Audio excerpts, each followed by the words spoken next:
Não, mas bem travado.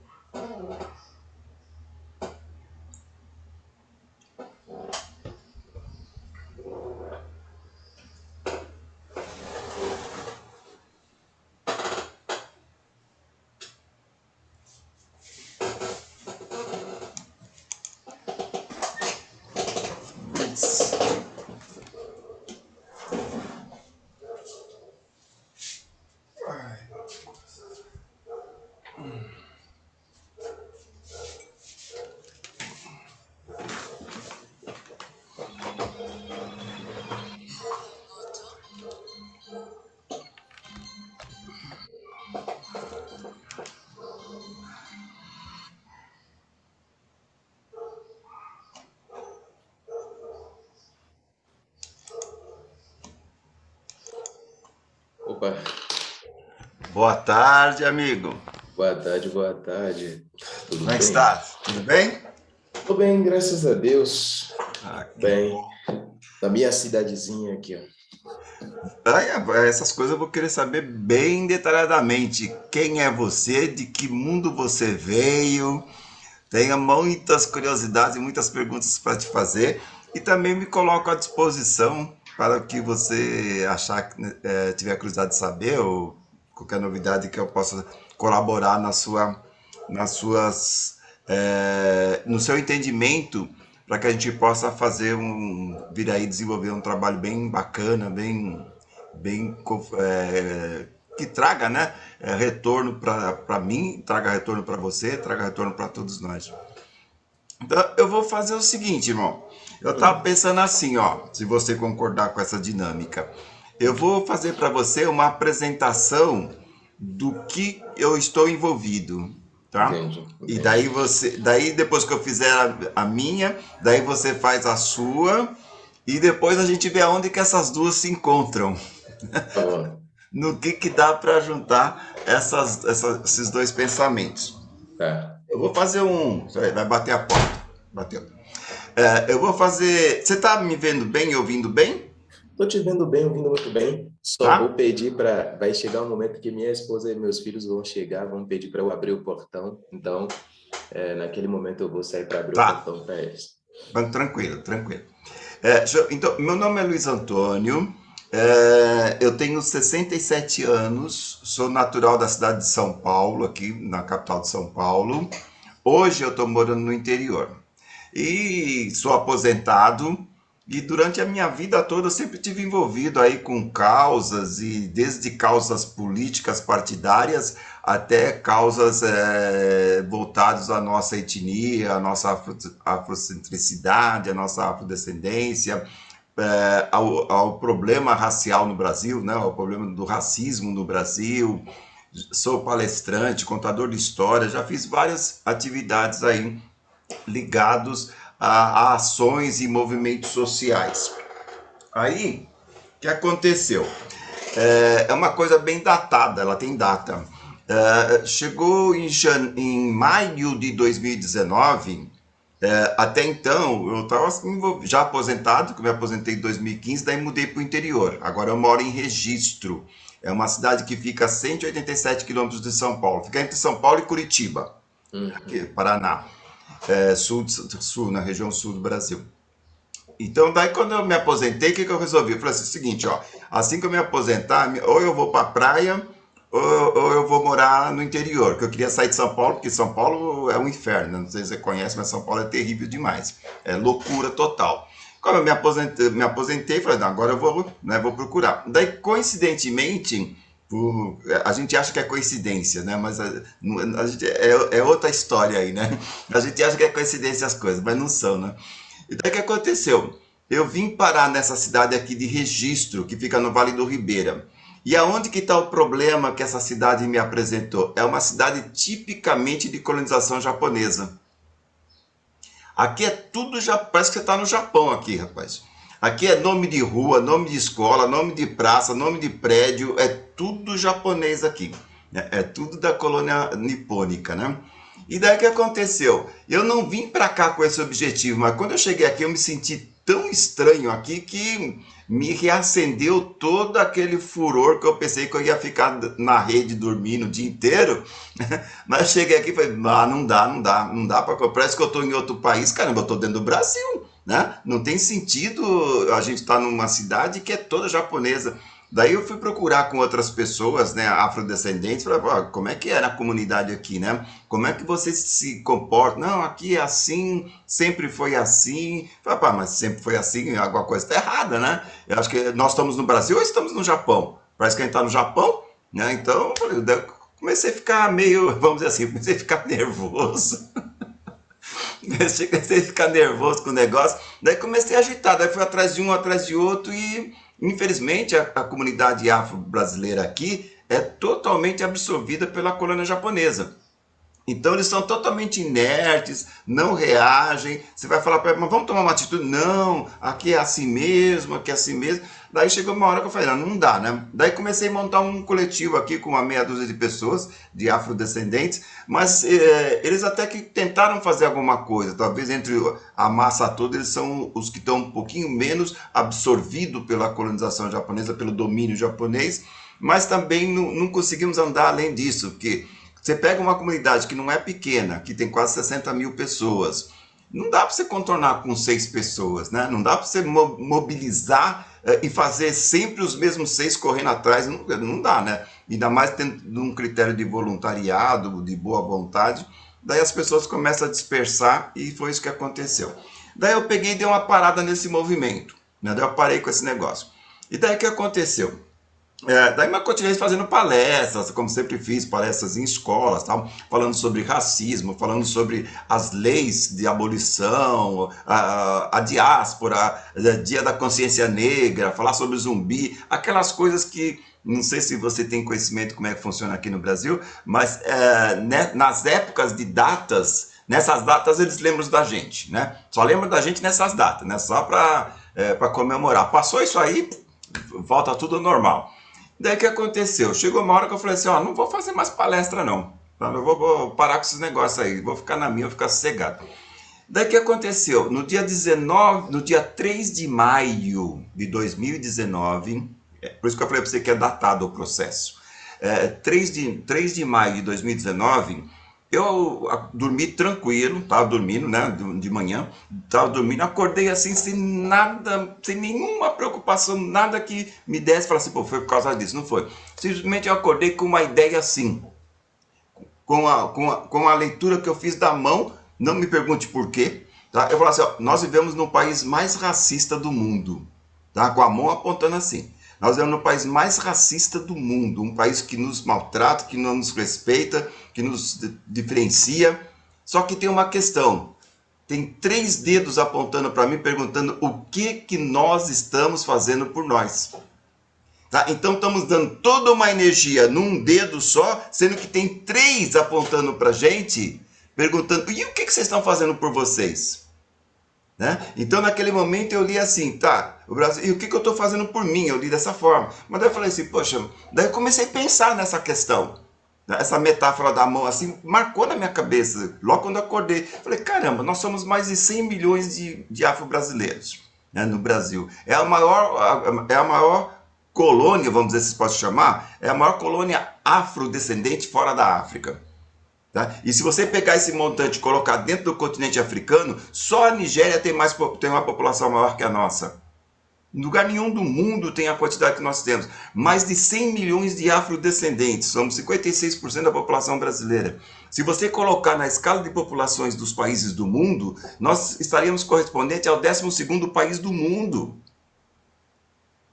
População que Inglaterra não tem, França não tem, Itália não tem essa população que nós temos aqui só de afrodescendentes. Então, espera aí, isso é uma potência. Isso é uma potência. A questão é como fazer isso virar força. Como transformar isso em energia. Né? E daí eu fui somando, pesquisando, eu falei, daí eu me lembro, daí coincidentemente... Novamente, né? As coincidências que a gente acha que são coincidências. Daí eu vi uma entrevista de um rapper americano que ele fala assim, que os norte-americanos têm uma grande inveja dos negros brasileiros, né? E daí o repórter pergunta para ele, mas qual que é a inveja? São as mulheres, as praias, qual que é a inveja? Ele falou assim, não, a grande inveja que os afro-norte-americanos têm é o fato de vocês serem 56%, porque lá eles são só 14%. E eles só conseguem prefeitos, senadores, governadores, juízes, prefeitos, pessoas ricas, pessoas na fora. Eles conseguem muito pouco. Se eles fossem 56%, eles dominavam o país todo, né? Daí eu pensei comigo, só que eles tinham que levar para lá 56% de brasileiro. Né?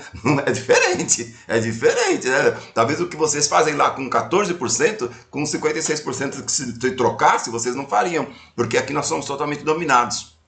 Nós somos totalmente colonizados, né? Então daí eu fui começar a construir essas coisas. Daí eu fui pensando assim, daí eu fiquei pensando e mexendo na minha cabeça, calculando. Falei, puxa vida, 100 milhões. É mais do que 100 milhões, mas vamos supor que seja 100 milhões.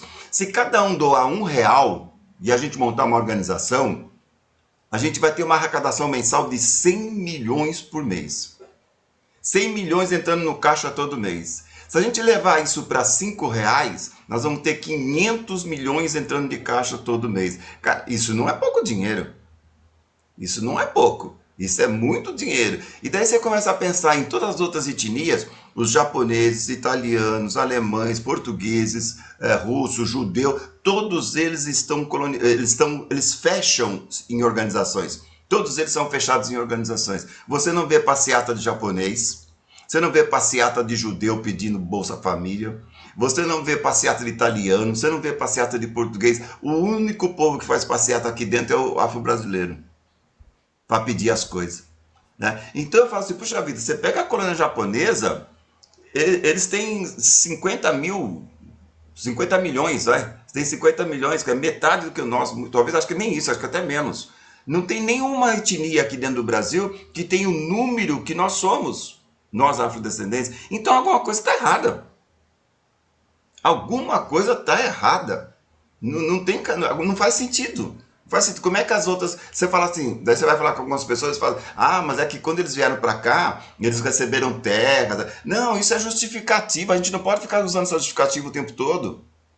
Tá? Isso aconteceu? Aconteceu. Pô, mas aconteceu há 500 anos atrás. Ou menos que seja, aconteceu há 200, 300 anos atrás. Hoje nós temos condições de fazer sim.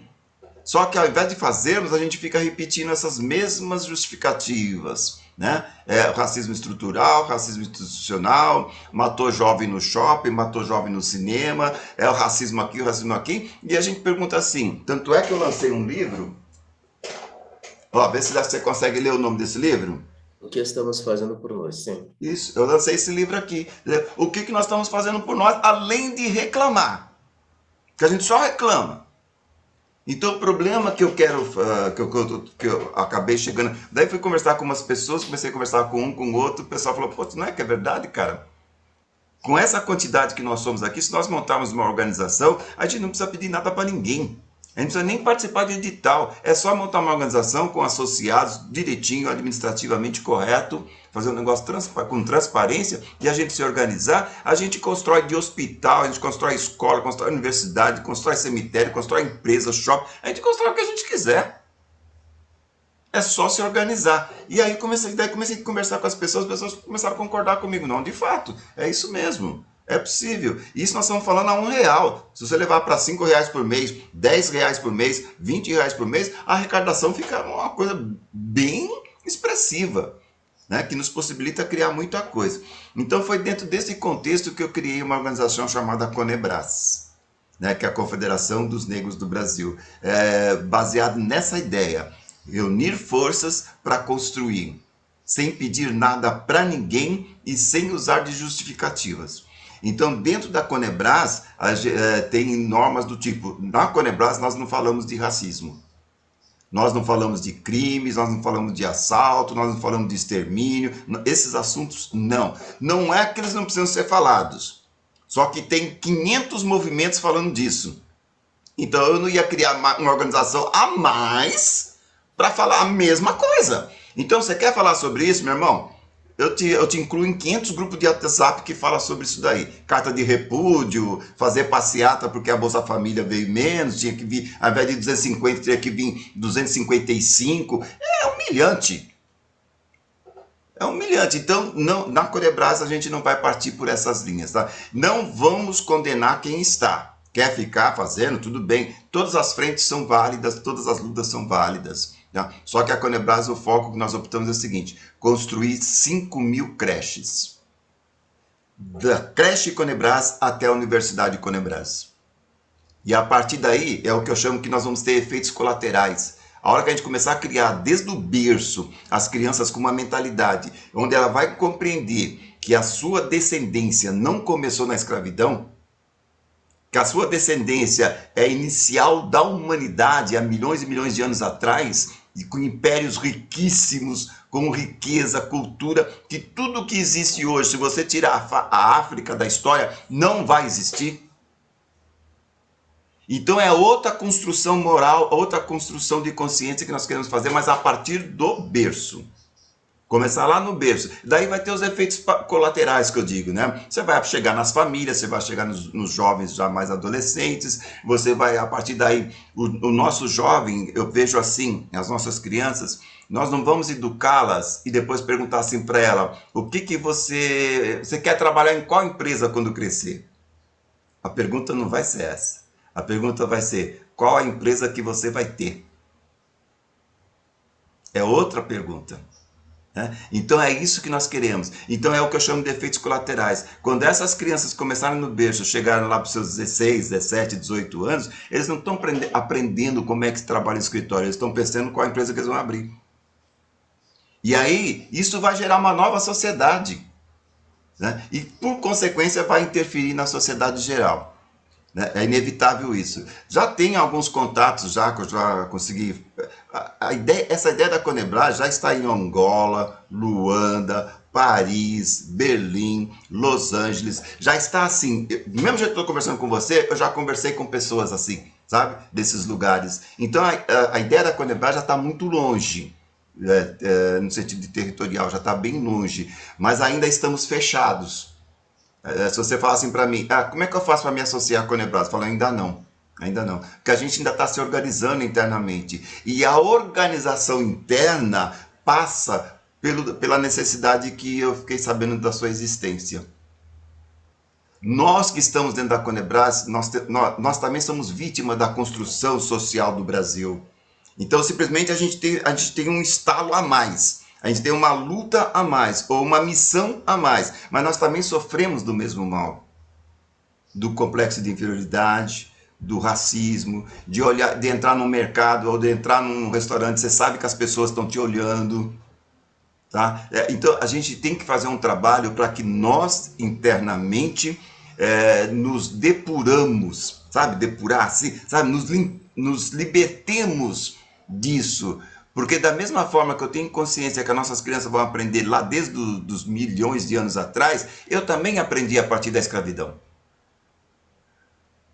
As pessoas que estão dentro da Conebras, todas elas não conhecem nada da escravidão para trás. Então a gente é um, eu falo assim, vocês são doidos que nem eu. Tá? Eu consegui reunir algumas pessoas loucas que acreditam que existe alguma coisa, não sabe o que, mas acreditam que tem alguma coisa antes. E é aí que, se Deus quiser, você entra, né? Tá? Para dizer o que tem antes, para nos dar base, para nos dar sustentação, para que a gente possa sair por aí para falar para esses 100 milhões que de fato nós somos filhos de reis e rainhas e de pessoas históricas e de reinos. Tá? Porque a gente está tentando acreditar nisso, porque a gente não sabe. A gente acha que tem, entendeu? Mas a gente não tem essa convicção, porque todo o nosso ensinamento, toda a nossa criação é dizendo que nós não fomos nada. Que nós não temos nada para trás, nem nome nós temos. O teu nome, eu até marquei aqui para me perguntar o que significa o teu nome. Tá? Mas eu me lembro muito bem da história do Cassius Clay, não, do Malcolm X, quando ele usa o X no nome. Né? Eu já vi versões explicando isso, porque ele alega que Malcolm não é um nome africano. Né? Então, quando ele coloca X, é justamente para reivindicar a origem africana do nome dele. Não é aquilo, é um X, não é aquilo. Chamam ele de Malcolm, mas não é aquilo o nome dele. Né? Então, o meu nome é Luiz Antônio Silva. Eu conheço um pouquinho da história. O que significa Luiz Antônio Silva? Significa que eu pertencia à família Silva. E a família Silva não é nome africano. Silva é nome, sei lá o que, português, sei lá o que é. Então, a minha geração, a minha ancestralidade pertenceu à família Silva. Isso é humilhante, velho. Isso é complicado para a gente conviver com isso. Daí eu converso de vez em quando com meu velho pai, meu pai fala assim, olha, você vai mexer com coisa que é melhor ficar quieto. Tá? E eu entendo por quê, porque conforme você vai revirando as coisas, vai te dando um pouco de revolta. Né? Você fala, putz, por que fizeram isso com a gente? Né? Só que ao mesmo tempo eu entendo que o passado não tem como você mudar. Se a gente for ficar preso no passado, a gente não olha para o futuro. Tá? E aí a gente vai ficar o tempo todo, como existem aí movimentos negros que estão aqui no Brasil há mais de 40 anos, você pega o discurso dele agora, ele está falando sobre racismo. Você pega o discurso dos líderes deles de 30 anos atrás, ele está falando sobre racismo.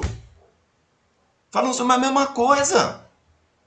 Tá? Então é isso que a gente quer fazer, sabe? A gente quer sair desse círculo vicioso por uma tangente e falar assim, ó, opa, nós vamos falar sobre outra coisa.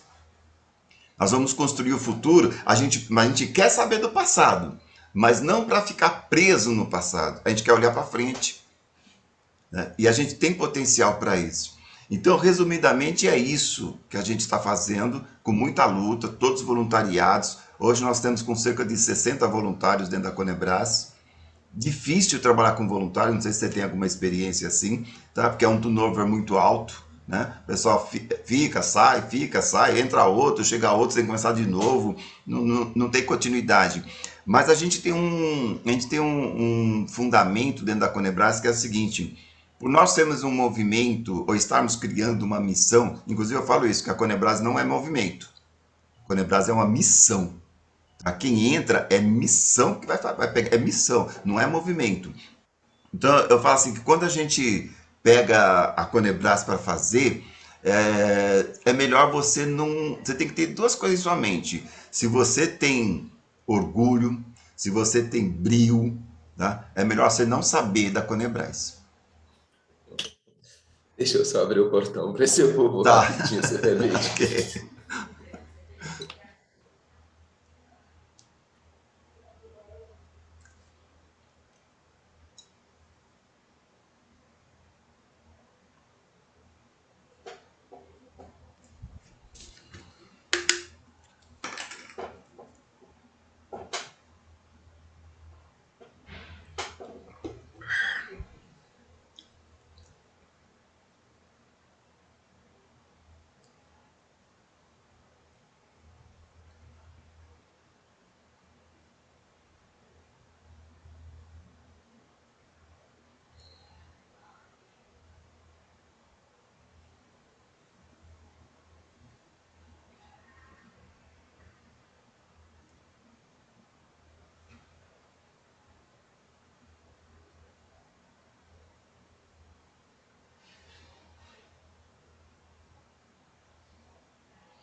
Prontinho, Oi. vamos. Oi. Então, eu tenho dito isso para algumas pessoas, sabe? Ó, dependendo como é a sua personalidade, é melhor você não saber. Entendeu? Porque dependendo, se você tiver sangue no olho, é melhor você não saber, porque ela vai te contaminar, daí você passa a pensar nela 24 horas, que foi é isso que tem acontecido com as pessoas que entram para dentro da Conebras. Ela contamina. E é uma ideia tão simples, mas tão simples, que daí eu falo o seguinte, talvez até uma parte que eu pulei. Quando eu falo do sonho, não é um sonho, porque eu estava acordado quando eu tive essa imaginação, né? Essa ideia da metáfora da mão assim. Então, ela é muito simples. E quando eu falo que ela é muito simples e eu não fui dormir pensando nisso, então eu falo que ela é uma sugestão espiritual.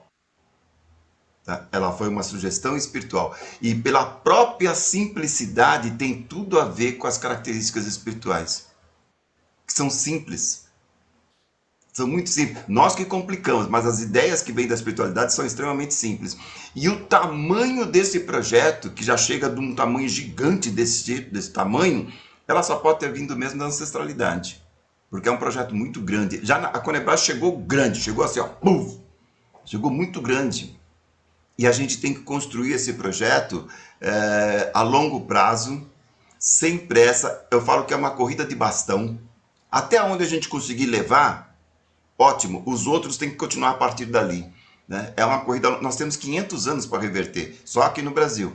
Já fiz contatos, por exemplo, com Angola, e fiz uma live com o pessoal de lá. O pessoal falou, como é que a gente faz daqui para ajudar vocês? Eu falo, tá, mas vocês são quantos aí? Se não me engano, você falou que é 40, 50 milhões. Eu falei, pô, aqui nós somos 100. Quem tem que ajudar quem?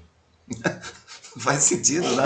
Então, cria isso, pega a ideia e faz igual aí, entendeu? E assim que nós pudermos, nós que temos que ajudar vocês. Nós somos o dobro da população de vocês. Então, essa partida que a gente quer fazer, essa pegada, essa batalha, é um trabalho que, por própria coerência, por nós termos uma missão de afrodescendentes para reverter uma tendência de 500 anos, onde se iniciou na escravidão e na exploração da mão de obra afro-brasileira, nós não queremos construir a Conebras para explorar a mão de obra brasileira. Então nós não queremos que ninguém dentro da Conebras trabalhe de graça. Então está dentro do contexto da Conebras que todos nós seremos remunerados. Tá dentro do estatuto que já está pronto. Todos nós seremos remunerados. Só que a gente tem que entender qual que é o processo de construção da Conebras. Ela está alicerçada em 100 milhões de associados. Esse é o nicho. Tá? Essa é a mina de ouro. Tá? Se eu falar para você que que numa montanha tem ouro, você só vai ficar rico se você cavar. Né? Ficar olhando para a montanha, ninguém vai te dar casa, terreno, só olhando para a montanha. Então, nós temos uma mina de ouro que somos nós mesmos. Só que a gente tem que cavar esses associados, trabalhar a desconstrução deles. Por quê? Quando o próprio... Olha que coisa engraçada, eu vou falar uma coisa para você que talvez você achar muito estranho, ou talvez até já saiba disso. Quando você cria uma organização do porte da Conebras e você vai falar para a comunidade afro-brasileira, e se eu for falar, eles não acreditam muito. Agora, se for uma pessoa branca falar, eles aderem. É assustador isso ou não é, velho? Mas isso é processo de uma construção. Entendeu? Então a gente tem que desconstruir tudo isso, né? Até para que eles mesmos acreditem que nós somos capazes sim. Né? A gente não precisa pôr um presidente branco na Conebras para que eles possam se associar. Então até isso a gente vai ter que desconstruir. Meu irmão, vamos se associar sim. Eles vão falar, mas você eu não confio. Mas não confia por quê? Você está partindo do ponto que eu sou desconfiado. O que eu fiz, né, para você não confiar se você nem me conhece? Então você já parte do ponto que eu estou errado, sem me conhecer. Né? Então dá pelo menos uma chance. Né? Vamos fazer junto. Entra aqui, vamos conferir, vamos trabalhar juntos, vamos construir juntos. E quando a gente tiver esse processo de associação feito, com volume que gere recursos, então aí sim nós vamos ser remunerados, porque faz parte do nosso conceito de não explorarmos a nós mesmos. Mas a gente tem que ter essa paciência. Então, algumas vezes, alguns já perguntaram, mas o que eu ganho com isso se eu entrar na Conebras? Eu falo, irmão, faz ela nascer primeiro. Espera ela nascer. Você já quer saber o que ela pode te dar se ela nem nasceu ainda?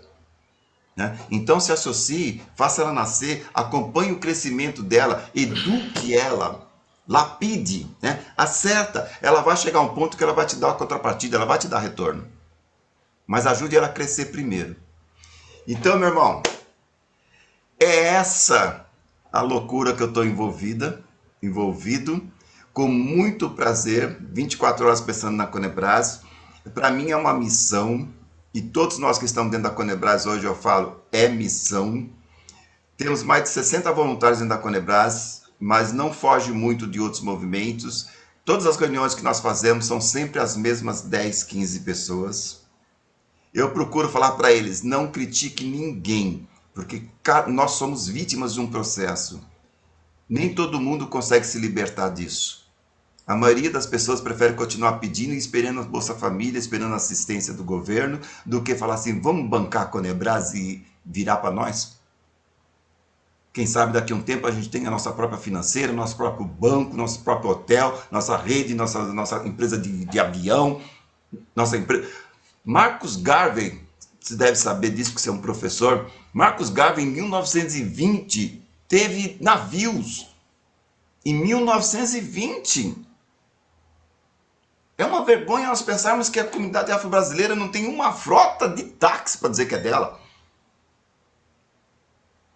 Em 2021, alguma coisa está errada. É a pergunta que eu sempre faço, alguma coisa está errada. Meu irmão, é isso. Passa a palavra para você, fica à vontade aí para você se apresentar, fazer perguntas. Olha, eu agradeço muito pelo convite, agradeço bastante pela oportunidade da gente estar conversando aqui, porque, como você já deve saber, eu sou novo, muito novo, então é uma relação, é uma conversa de pai e filho que a gente está tendo aqui, porque eu, apesar de estar no Brasil há uma década, eu não diluí as minhas raízes dentro como eu vou dizer, das facilidades que a modernidade ou a pós-modernidade oferece para você olhar quem é seu pai ou quem pode ser seu avô e começar, tipo, tratar essa pessoa como se fosse seu amigo de rua, não é? E então eu queria agradecer bastante e parabenizar por ter tido e construído, né, como eu vou dizer, caminhado um pouco no sentido de liberar a mente e liberar também o coração, apesar disso doer bastante no coração. Para ser muito sincero, eu teria adorado ter junto comigo aqui dois irmãos de caminhada com quem eu trabalho bastante na internet, a gente conversa bastante, mas se nós quatro nos reunimos aqui, a gente não vai sair daqui antes de amanhã. Então, era melhor mesmo só eu ter vindo. E eu sou Senapon, né? Meu primeiro nome é Senapon, e eu vim do Benin. Benin é o território onde tinha o antigo reino de Dahomey. Então, eu sou fã, ou seja, eu sou da etnia que fundou o reino de Dahomey, né? Mais especificamente do clã dos Huebonu, porque é muito profundo, né? A gente tem o país, a gente tem as etnias, a gente tem os clãs, a gente tem as famílias, não é? Então, e eu tô no Brasil há uma década, né? Eu vim em 2012 para estudar, fazer o mestrado em educação, fui formado em geografia, e aí eu decidi, eu tive a oportunidade de ir para a França, entre a França e o Brasil, e eu escolhi o Brasil porque eu gostava bastante desde as aulas de história, de geografia, ouvir falar do Brasil, apesar do dentro de ouvir falar do Brasil dentro do contexto da escravidão e tudo isso, mas é um país que eu já gostava. Depois, por causa do esporte também, porque eu fui jogador semiprofissional, então sempre em Copa do Mundo, depois das seleções africanas, os africanos torcem bastante para o Brasil, entendeu? E aí eu escolhi o Brasil, vim para o Brasil, fiz o mestrado, voltei, regressei ao Brasil de novo para fazer o doutorado. Durante o doutorado, acabei casando com minha esposa, que é de Juiz de Fora aqui, que é a cidade em que eu vivo, que, aliás, foi minha aluna na faculdade, quando eu era professor substituto na Faculdade de Educação, da UFJF. Então, depois, como eu tenho uma família aqui, não posso arrastar minha família assim para dizer vamos para casa. Se fosse sozinho, eu já estava em casa, provavelmente. Eu já tinha voltado para o Benin. Mas depois do doutorado, eu decidi, primeiramente eu fui para o Equador para trabalhar numa universidade pública lá só que eu só consegui ficar 2 meses e pouco. Meu sogro tinha falecido no período em que eu estava lá, minha esposa caiu em depressão, eu não estava também lá, estava muito complicado, aí pedi demissão e voltei para o Brasil. E aí, desde então, eu tomei a decisão de empreender. E eu falei para mim mesmo, no máximo, se eu trabalhar por outra pessoa, seria talvez ter um cargo de concursado durante um tempo, enquanto meus empreendimentos se solidifiquem e eu pedir as contas novamente. Foi aí, quando eu estava voltando do Equador, ou quando eu ainda estava no Equador, que eu criei meu perfil do Instagram. E eu comecei, eu não busquei longe, eu só puxei do que eu fiz na tese, que é ter entendido que há uma demanda, porque minha tese me colocou em contato com professores de história, tipo, de educação básica, e a tese foi sobre como o cinema africano pode contribuir para a abordagem de história e cultura africana em sala de aula.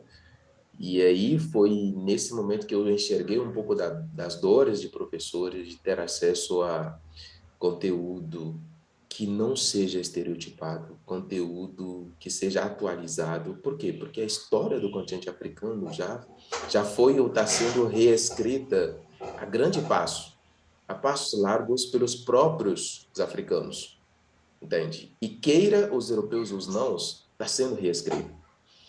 E um cara que reescreveu nossa historiografia, se eu posso ousar dizer assim, foi o professor Cheikh Anta Diop.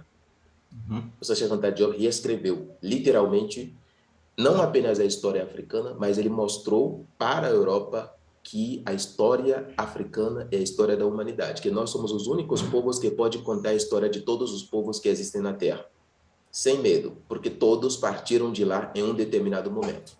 Certo. Então, quando você lê, é impossível você ler o professor Cheikh Anta Diop.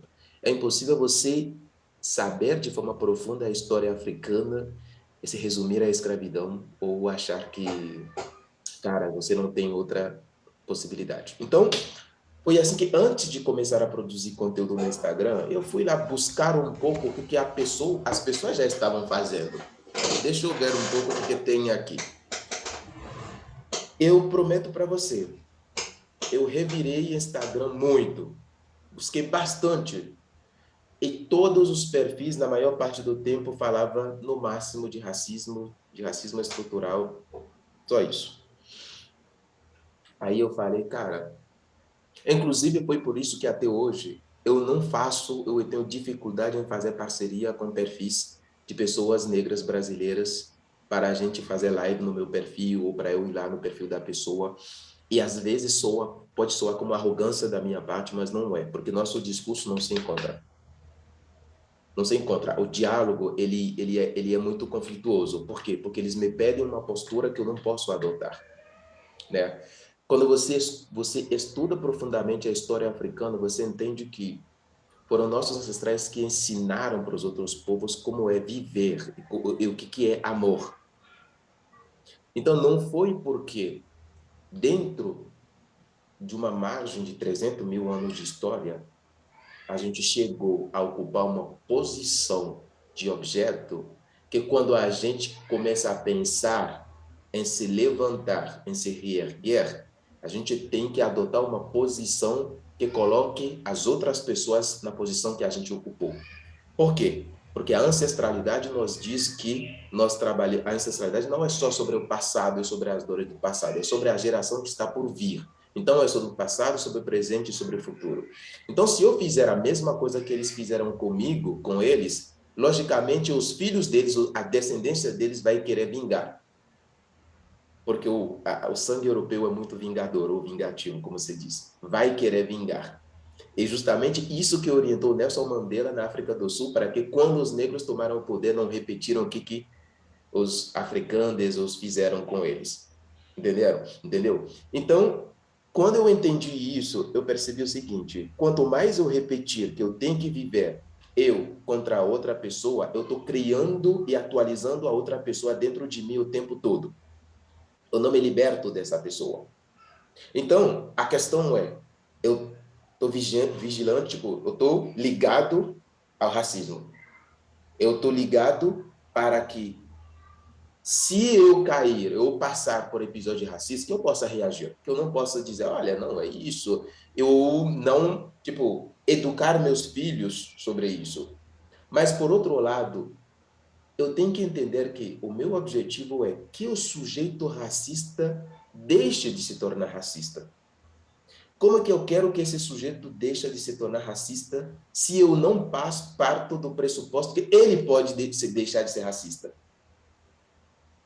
Você está entendendo? Uhum. Então, como é que eu vou lutar e eu ligo minhas próprias mãos e dizer que eu quero lutar? Né?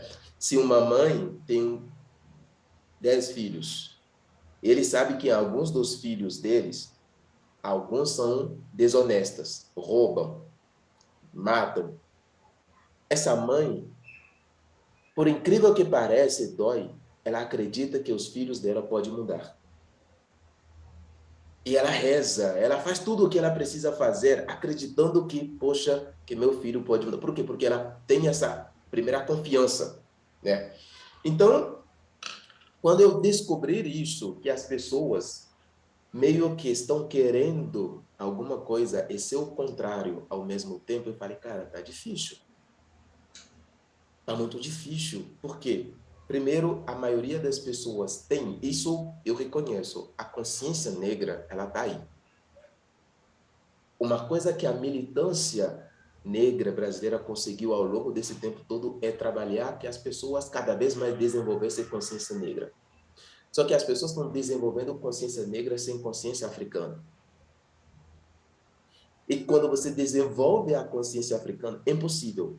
Qualquer pessoa, seja ela de pele branca, seja ela de pele negra, desenvolver uma consciência africana, ela automaticamente abre mão do racismo de toda a perversidade. Desenvolver a consciência africana é entender que todos nós partimos do mesmo ponto, que o branco saiu do negro, que há 8.000 anos atrás, se a gente for além de 8.000 anos atrás, não tinha brancos na Terra. E os próprios ingleses descobriram recentemente que o ancestral mais remoto dos ingleses tinha pele negra e olhos verdes ou azuis. Entendeu? Então, qualquer pessoa que tiver consciência negra entende que, cara, a gente está, eu estou sendo racista, eu estou simplesmente maltratando a outra parte de mim, porque eu vim dessa parte, né? Mas, infelizmente, não tem essa consciência africana. Por quê? Porque isso não foi ensinado às pessoas, as pessoas não foram educadas para isso. Pelo contrário, há uma luta diária para que essas pessoas não desenvolvessem essa consciência africana. Por quê? A própria origem do racismo e da supremacia europeia, lá no seu começo, é para aniquilar essa consciência africana. Porque perceberam a grandeza do sujeito africano. Então, para que eu possa dominar esse sujeito, eu preciso fazer de tal ponto que ele deixe definitivamente de acreditar em si e em seus valores. E passar a acreditar em meus valores e em mim.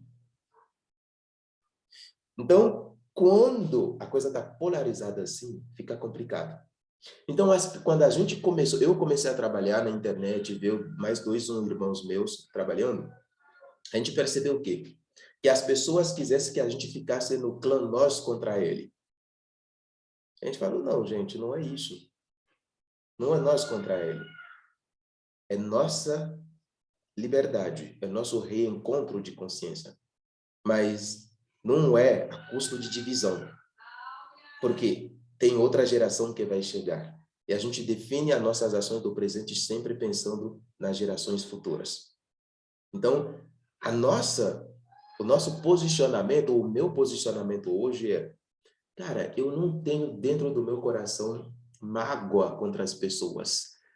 Porém, eu consigo fazer isso por quê? Porque eu não passei pelos mesmos traumas que as pessoas passaram no Brasil. Porém, por outro lado, no continente africano, continua a matança todo santo dia também. É arma para lá, é arma para cá, tudo para tirar nosso ouro, tudo para tirar o diamante, tudo para tirar o combate, arma crianças, arma milícias, arma todo mundo. Porque a gente, como que nós se arma se a gente não fabrica nem arma? A gente não fabrica arma, né? Então, continua a matança. Agora, apesar da matança que tem no continente, se você parar para pensar, os africanos são os povos ainda mais alegres e mais felizes do que o povo do planeta. Porque a gente não guarda em nós esse rancor, essa raiva que eles... Por isso que não conseguiram exterminar a África desde o começo. Que o africano não levanta para dizer, não, agora vai ser essa matança. Olha o que aconteceu na história, em Ruanda, quando começou o genocídio. Quem morreu? Somos nós que morreram. Não foram eles que morreram. E quem tem as armas hoje? Quem está no poder, quem tem as armas, quando o bicho pegar, quem vai matar quem com a arma? Não somos nós, povos negros. Então, a gente, com a nossa ancestralidade, a nossa espiritualidade, a gente entende que cada combate em seu tempo. Cada combate em seu devido tempo. Então, nosso trabalho hoje é exatamente esse ponto que você tocou. É exatamente esse ponto. Que a pessoa negra entenda que hoje a corrente material acabou. E que ela, hoje, pela primeira vez, eu estava dando uma mentoria para uma mulher, outro dia eu falei, você sabia que seu bisavô, que viveu a escravidão, estaria se remexendo no túmulo dele, sabendo que você não tem amarra nos seus braços, você tem 14 anos de experiência naquilo que você faz, ninguém te dá promoção, você sabe o segredo, você sabe de tudo, você consegue pegar um comércio assim do e-commerce e fazer ela crescer, e você está pronto a servir os mestres recebendo R$ 2.200 do que criar seu próprio negócio e faturar grana? É disso que você está falando? Porque ele não tinha como criar um CNPJ, não, mas você tem como criar um CNPJ hoje. E existe um monte de negros lá querendo botar um site no ar de e-commerce que não sabe como fazer. E você sabe isso, você está me dizendo que o seu medo é de você não ter estabilidade, você não ter isso, você não ter... Você nunca teve estabilidade, porque seu patrão pode te demitir amanhã. Entende? Então, eu fiz essa questão uma vez na minha aula. Eu falei, como é que os africanos conseguem criar empresas? Como é que os africanos conseguem estar nos mais ricos da lista da Forbes? Como é que os negros americanos conseguem fazer isso e o negro brasileiro não consegue? Me dá essa resposta. É como se a gente tiver a nossa constituição, a constituição genética do negro brasileiro é diferente da constituição do negro norte-americano. Não, eles também passaram por esse processo. Mas o que acontece? Aí a gente cada vez mais que cava, percebe que mesmo que as pessoas não admitam, elas ficaram refém do sistema assistencialista que eles criaram. Quando eu comecei a trabalhar no Arroba Educação, tem gente que chegava e dizia o seguinte, vai fazer, concorra a tal edital, concorra a isso daqui, vai lá fazer parceria com tal secretária, faça isso. Eu falei, gente, não vou fazer isso.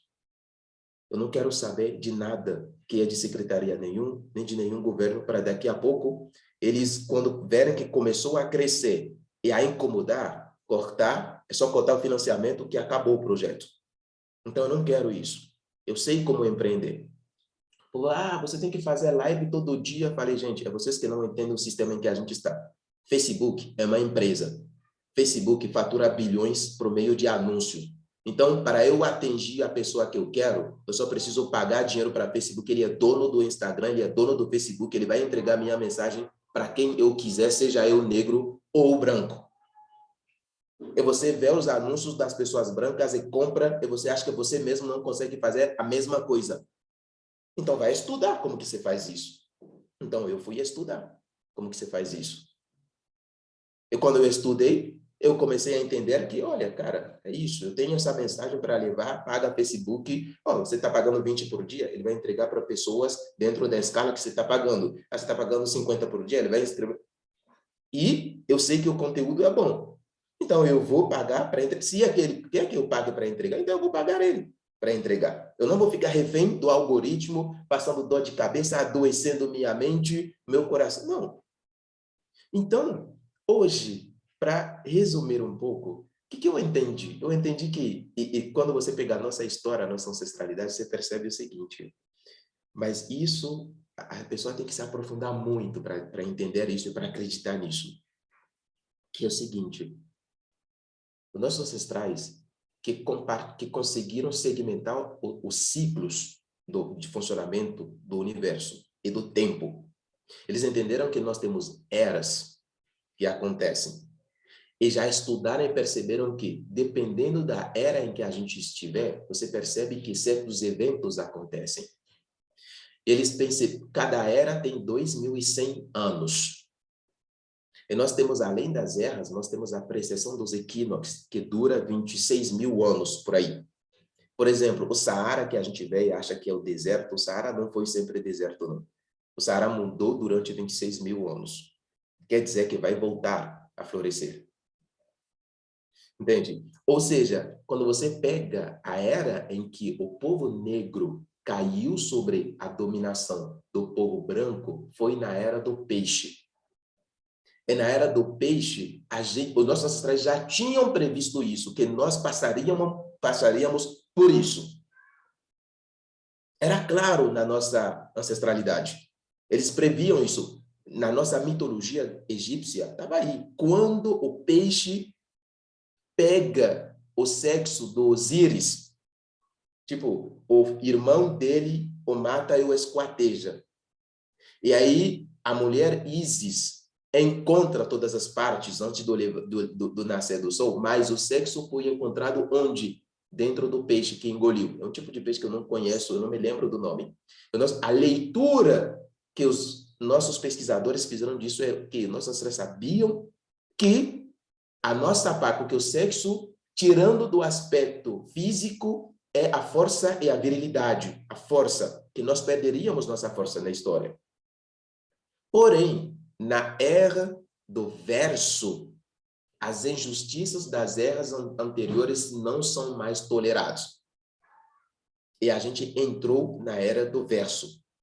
E a era do verso coincidiu com a queda vertiginosa da Europa. Se você olhar, você vê que a Europa está caindo. Esse mundo ocidental está cada vez mais caindo. Por quê? Foi construída sobre o quê? Inverteram o nosso paradigma. Colocaram o ter em cima do ser. E converteram o próprio ser em mercadoria. Então, a gente entrou na era do verso. Quem entende de espiritualidade africana, de ancestralidade, é aí que você entende que a questão não é só porque eu sou católico, ou porque eu sou isso, ou porque eu sou da região de matriz. Não, você é espiritual, você consegue ler, porque a espiritualidade tem a ver também com a história. Você consegue ler isso. Aí, quando nós entendemos isso, a gente pensa, cara, eu não preciso mais da permissão de ninguém para eu criar uma empresa. Não preciso mais da autorização de ninguém. Só que se autorizar e se libertar, isso vai se cumprir à medida que a gente entenda isso e se autoriza em fazer isso.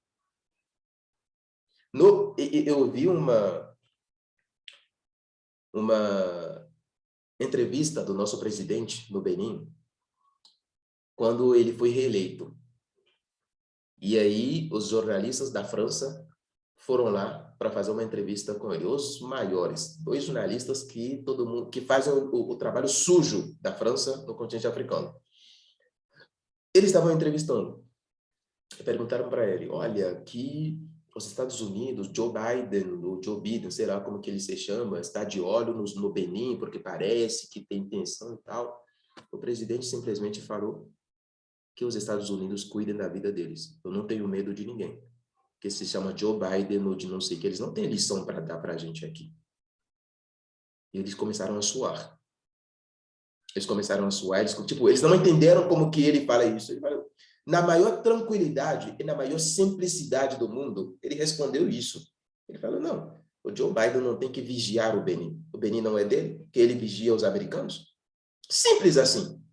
Quando os jovens africanos começam a usar esse discurso, é que você entende que eles fazem isso confiando em alguma coisa.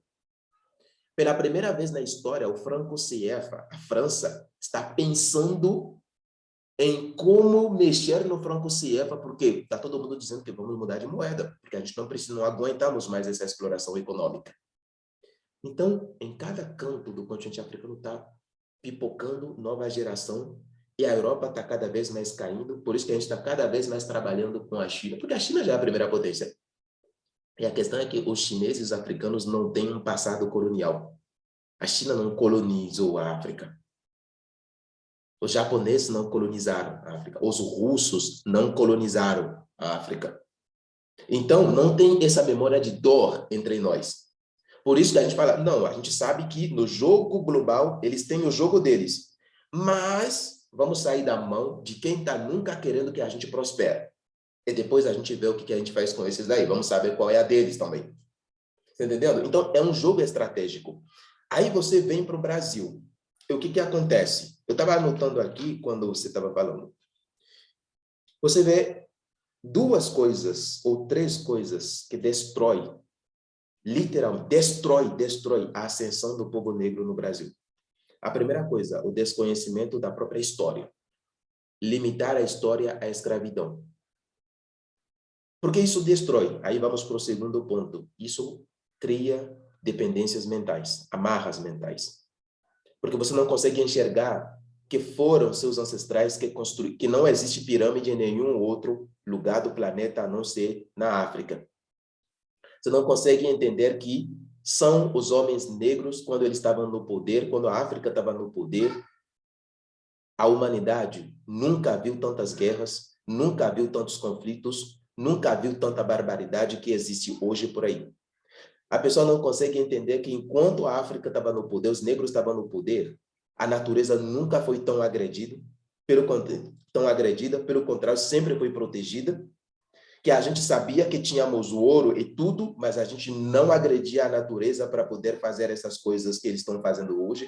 A gente não se matava em milhões assim como eles estão fazendo para poder dominar o ouro. Não. Dois, que são as pessoas negras que criaram matemática, filosofia, física, química, inclusive a física quântica que estão falando agora, a gente ainda faz física quântica há 300 anos, há 300 mil anos atrás. Então, a pessoa não sabe disso. É quanto mais eu souber disso, mais eu me falo, mas, e aí? Se eu sou negro, meus ancestrais fizeram isso. As pessoas as mulheres não vão precisar cobrar por respeito do homem, porque elas vão entender que elas que são donas da parada toda. Porque quando você busca na ancestralidade africana, você vai entender o poder da força feminina, o poder da mulher. Você vai entender que nunca houve um faraó sozinho, sempre era faraó com a rainha e o rei. E o rei sempre governava tendo a rainha do lado que conhecia mais o reino do que ele mesmo. Entende? Aí a pessoa vai entender que nós tivemos na história mais rainhas e mais imperatrizes do que os europeus. Quando a gente tinha imperatriz e rainha, os europeus ainda não sabiam, as mulheres europeias não podiam nem sair de casa para trabalhar. Então, não é que os homens autorizam as mulheres a trabalhar no continente africano. Esse lado ruim a gente aprendeu com os europeus. Impuseram isso para nós durante a colonização. Mas as nossas mães nunca pedem permissão para ninguém para trabalhar.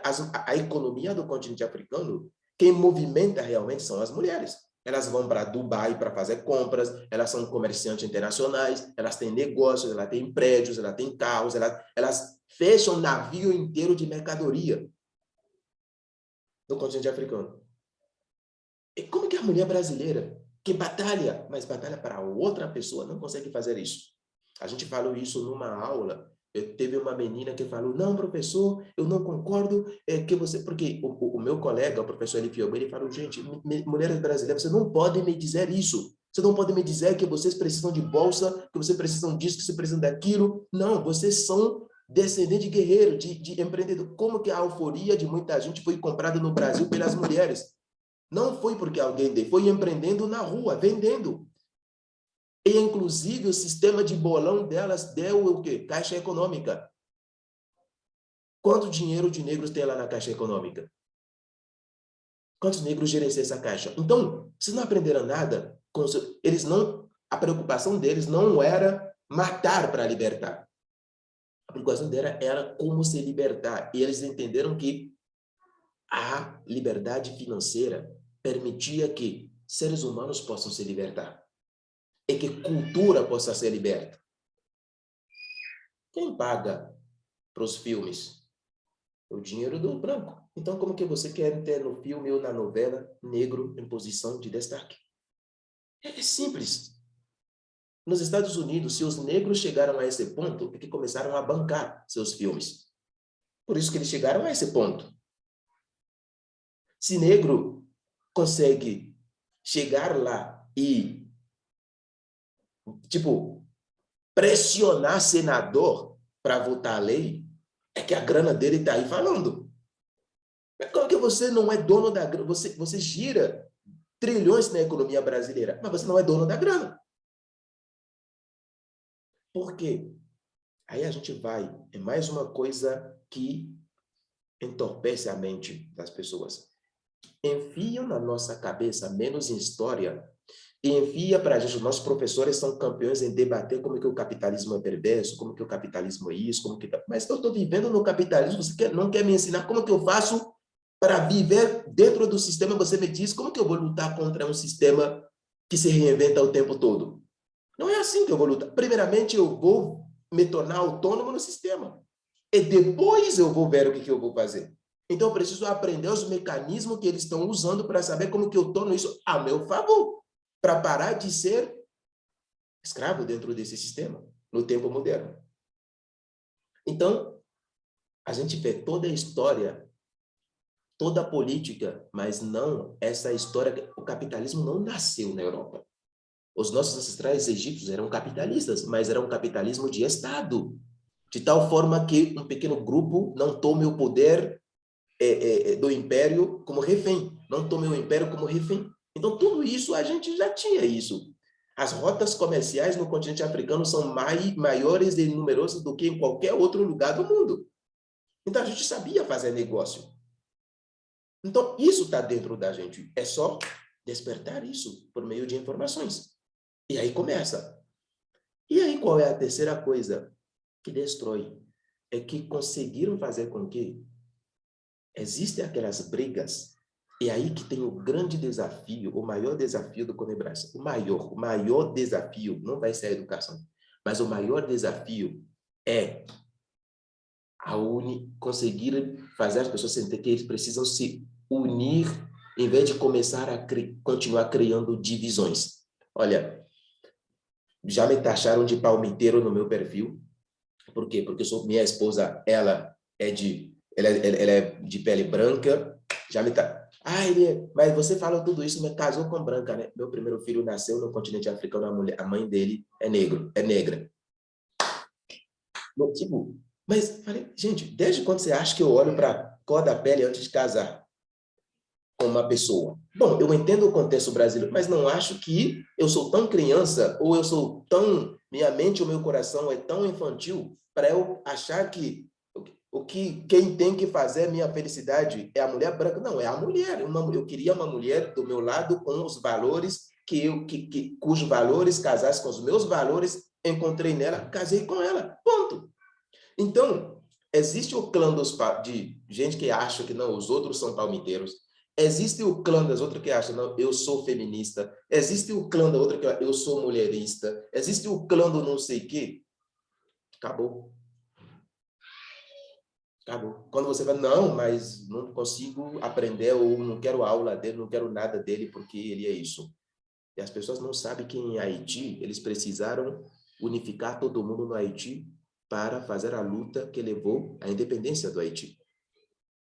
Que o Dessalines e Toussaint Louverture, que poderiam ser negro da Casa Grande, senzalas, que comia lá, que poderiam dizer, não, eu sou mestiço, eu sou não sei o quê. Não, mas ele se unificou com o movimento. E mesmo quando ele foi preso, outra pessoa, o Dessalines, assumiu e continuou até ele se libertar. E no Brasil continua sendo essa guerra de clã, essa guerra de não sei o que, essa guerra. Enquanto o foco for nisso, infelizmente vai ser muito difícil. Vai ser muito difícil.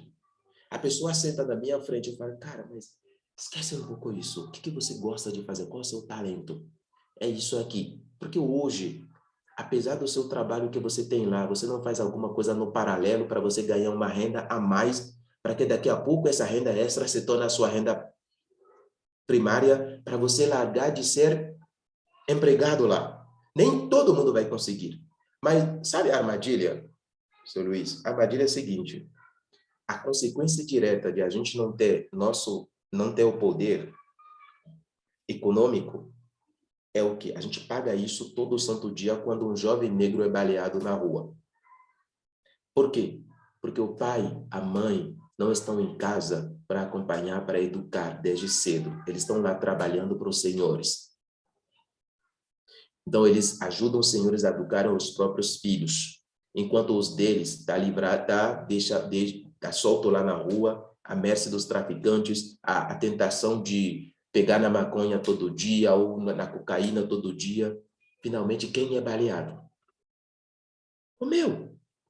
Então, quando eu comecei a empreender e sair do meu trabalho, falei, no pior, eu posso passar concurso público. É saber que o resto do meu tempo, à noite, eu faço um trabalho depois do trabalho. Mas eu quero estar perto dos meus filhos. Eu quero educá-los. Por isso, hoje eu trabalho em casa. Eu não faço mais... Eu trabalho em casa, eu faço trabalho pontuais, eu presto serviço, mas eu falei, eu preciso educar meus filhos. Eu preciso educar eles. Isso é a minha ancestralidade. Se eu não educá-los, ferrou. Então, como eu sei que ninguém vai dar para o meu filho um Cheikh Anta Diop para ler, eu vou educá-lo no momento em que ele precisa, eu vou incluir Cheikh Anta Diop na vida dele.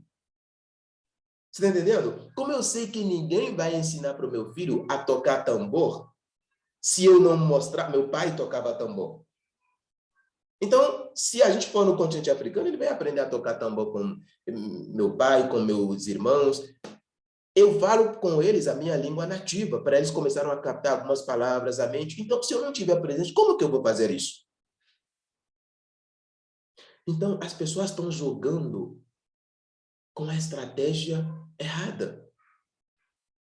A estratégia que eu acho viável, não que seja necessariamente a estratégia certa, mas que eu acho viável, é uma luta baseada em tipo um tripé. Primeiro, a gente tem que ter nossos ideologistas. Sim, tem gente que entende de ideologia para ajudar a gente a entender a história, as coisas. Tem que ter isso, tem que ter tudo isso.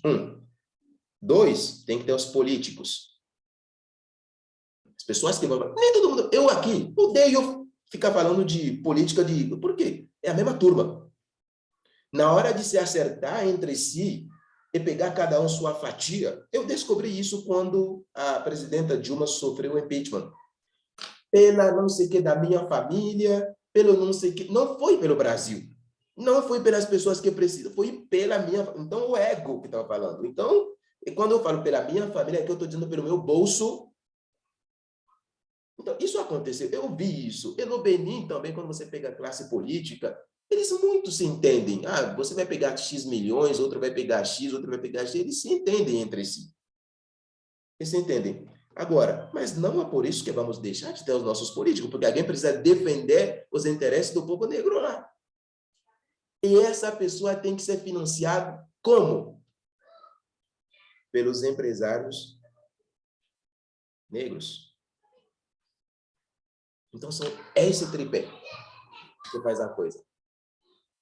Mas tem que começar primeiro fomentando o quê? Trabalhadores e empresários. Tem que buscar a grana. Eu falo que nossos ancestrais ensinaram a gente a ser antes de ter. Eles não falaram você não pode ter. Ele falou, você tem que ser antes de ter. Ser e entender que é tudo em prol da vida. Então a gente precisa da grana para manter as nossas vidas. Depois que a gente tiver grana, a gente financia programas, tipo, cria escolas próprias, baseado em valores africanos, baseado na nossa história, e aí o jogo começa a virar, porque quando você ataca desde a raiz, assim, com a educação, ferrou. As mentiras não passarão mais. Tem livro do professor Cheikh Anta Diop, que eu estou falando, Nation et Agriculture. Pergunta se foi traduzido para o português brasileiro. Não. Um dos maiores livros de história da história. Foi traduzido para o espanhol, para o inglês. Os negros norte-americanos têm, mas negro brasileiro não tem. E pergunta se alguém está... Não, você fala, você dá a informação, fala, não, mas está em francês, não sei o quê. Mas vai estudar francês, pô. Se não foi traduzido, você quer se libertar, vai estudar francês. Eu não estudei português para estar aqui, falando português com você. Então, como é que eu, Fabrício Negro, consigo falar francês, português, espanhol, outra língua? É você que está me dizendo que você não consegue. Então, vamos sair desse... Olha, eles devem para... Não, não, não, não. Estava falando com a outra, falei, cara, você quer melhor salário? Sim. A empresa é sua? Aí ela, não. Você quer ser promovida? Sim. A empresa é sua? Aí ela, não. Falei, uai, mas que direito ele tem de te... Tipo, você tem da outra pessoa que é dona da empresa te promover ou te pagar 3 vezes o que você está ganhando hoje? Isso não faz negócio dele. Então, o que você vai fazer? Se autopromova, criar seu negócio. Então, você vai poder se promover o quanto você quiser, quantas vezes você quiser, ganhar o quanto você decidir que quer ganhar. É simples. Vai ser difícil, mas é o caminho. Né? Então, para fechar um pouco, é nessa linha que hoje eu faço meu trabalho de ensino de história e cultura africana. Eu falo, cara, a minha filosofia é simples. Eu vou te mostrar o que foi a África. Eu vou te mostrar o que foram seus ancestrais. Às vezes a gente não consegue, a gente não precisa dizer muito. As pessoas sacam e acabou. Porque quando você vê, não tem como você desver. Você já viu. Então eu vou dizer, eu te mostrar seu passado. Quando eu te mostrar seu passado, eu vou te mostrar como que você está mantido, continuado mantido com os lacres mentais que você está hoje. Depois disso, eu vou dizer, se você decidir mudar e se tornar, tipo, tomar você mesmo as rédeas da sua vida, o que vai acontecer com o seu futuro? Pronto. Isso é o meu trabalho. E eu cago para a turma de ele é palmiteiro, ele é isso, ele é aquilo. Gente, eu tenho hoje 33 anos, piscou, vou estar com 70, 80, a cova vai estar me esperando. Piscou, eu vou estar lá. Então, a gente tem que entender que, apesar de nós acreditamos num vai e volta, mas eu tenho filhos que eu tenho que cuidar, eu tenho sonhos, tenho um projeto que eu quero realizar. Aí eu vou me associar. Eu dizer, olha, eu quero passear. O outro aí vai jogar gás lacrimogêneo no meu nariz. O outro aí vai dizer não sei o quê. Se eu morrer hoje, desculpa, mas o Brasil não perde, não. Quem perde é minha esposa, meus 4 filhos que eu tenho, meu pai que ainda está vivo, minha mãe que ainda está viva, meus irmãos que precisam de mim para ajudar. Então, eu não tenho tempo para fazer isso. Eu tenho tempo é estudar, estudar, estudar, estudar, trabalhar, empreender, conseguir meu projeto. É esse tempo que eu tenho.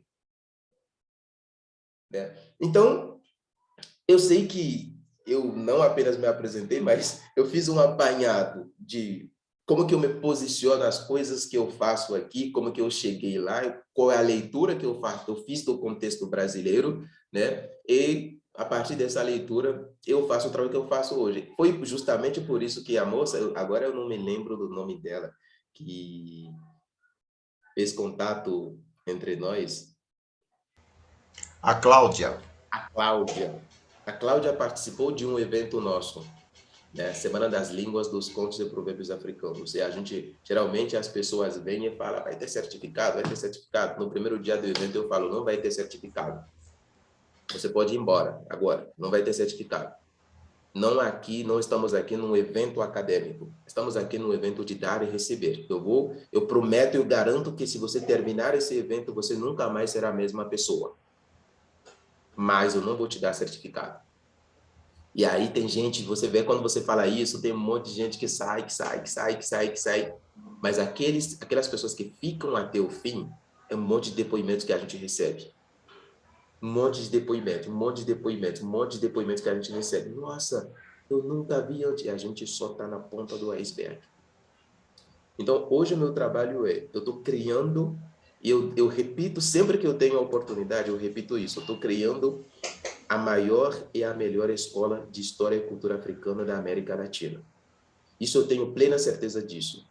E outro dia eu estava falando com um irmão meu da terra, que é médico aqui, que eu chamei ele para a gente se associar. Falei, cara, eu estou precisando de um aporte, por enquanto. Se eu tivesse num vaga de concursado, ganhando, eu traria a minha grana para lá, no início, mas não é o caso. Então, como eu tenho uma família ampla, eu estou vivendo só com isso, mas não está me permitindo fazer os investimentos que eu preciso para fazer ela crescer. Então, ele me falou, cara, vem aqui. E a gente conversou, a gente chegou a um acordo para a gente conseguir, ele conseguir trazer uma verba para a gente seguir caminhando. Mas eu falei para ele, cara, são 3 coisas. que nós vamos fazer e a gente muda, não podemos ser tão pretensiosos, mas a gente vai sacudir bastante o Brasil. Uma escola de história e de cultura africana autêntica, onde professores de história e cultura, professores africanos vêm para dar aula de história e cultura africana. Eu não quero mais que seja eu. Eu sou muito pequeno para fazer isso. Mas eu quero trazer gente muito, muito mais que gente que, cara, já não tem mais nada a comprovar. E que estão aí no continente. Se eu tiver poder econômico, dinheiro, eu vou pagar esse cara, ele vai vir aqui dar aula, a gente traduz aquilo que ele está dizendo, acabou. Entendeu? Então, criar isso é dois. Criar, porque é o segundo eixo da minha empresa, editora, eu não quero vender meus livros ou minhas ideias de livro para nenhuma editora.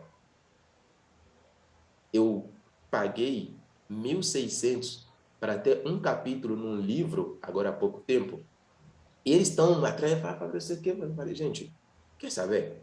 Eu estou cagando para 6 páginas, 4 páginas que eu tenho, 4 páginas que eu tenho no livro de vocês.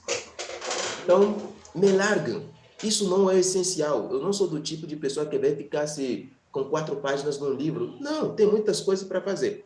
Então, eu me dei como missão os livros que eu sei que esses livros libertaram a minha mente e a mente dos meus irmãos. O que fazer? Começar a viajar e comprar direitos autorais desses livros.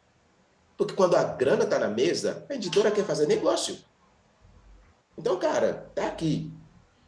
X% nos lucros, eu vou ver o autor diretamente, porque ele é africano, ele fala a minha língua. Eu peço, eu encontro com ele, ele facilita comigo na sua editora. Ele me coloca em contato, a gente discute, eu vou ter o direito no Brasil e começar a traduzir esses livros para o português, para o povo ter isso. Assim, na escola, quando o professor fala, X referência, a gente já tem traduzido. X coisa, a gente já tem traduzido. Mas quando eu fizer os livros, também eu não quero ser refém de livraria, não. Então, eu vou criar uma livraria digital. E depois, quando a gente crescer bastante, a gente cria a nossa própria empresa de cinema, de filmes, em parceria com o continente africano. E produzir nossas próprias imagens. Ninguém vai produzir imagem de faraós negros enquanto a grana vier de pessoas brancas. Ninguém. Ninguém vai botar um faraó negro. Ninguém vai dizer que quem unificou o Egito Baixo com o Egito Alto foi o rei Namer. E é depois disso que começaram as dinastias. E Namer, africano, negro. Ninguém vai colocar isso.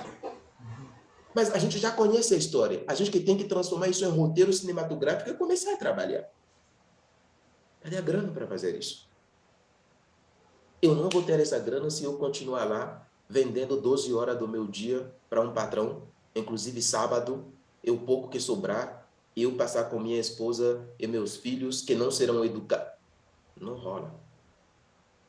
Então, hoje, a minha empresa, é isso que eu faço. Quando eles vêm e falam, Fabrício, tal prefeito, eu falo, não quero. Mas eu falei, não quero, porque não me tira do meu foco. Eu sei para onde eu estou caminhando, eu tenho um plano no caminho, enquanto Deus me der sopro de vida, eu vou fazer isso acontecer.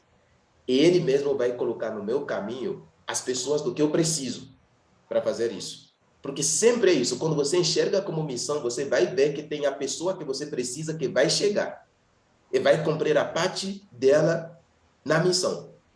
Uhum. Então, de forma geral, isso é um pouco meu trabalho hoje. Eu não falei, né, que eu falei que fiz o mestrado em educação, o doutorado em educação, mas vindo de uma família de vendedores e de educadores, eu não podia fazer outra coisa. Eu só podia abrir uma empresa, né, que meus avós, minhas avós eram todos vendedores. Meu avô era produtor de cachaça, vendia fora do país. Meu pai nunca foi para a escola. Minha mãe nunca concluiu ensino primário e sempre trabalhando para si mesmo. Então, eu não tive esse exemplo de eu tenho que trabalhar para outra pessoa.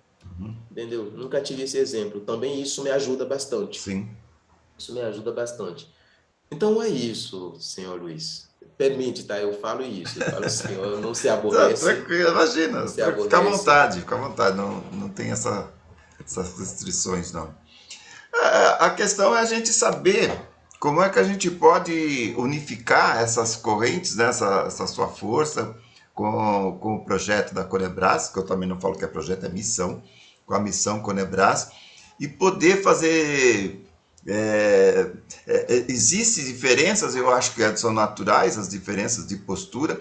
Algumas coisas que você fala, por exemplo, eu acho que o processo, quando você fala dos tripés, né, economia, política e educação, ou conhecimento, eu concordo com esse tripé, só que eu entendo que é um processo de construção, É uma né? construção, É ela uma não construção. é dada. Então, porque se eu não tiver o conhecimento, eu não consigo entender a lógica desses outros dois tripés. Então, eu parto daí, por isso que o projeto Conebras ele começa na educação, e para que depois, aquilo que eu falei de efeitos colaterais, né? A partir do conhecimento, você vai abrindo a sua mente e vai descobrindo potenciais.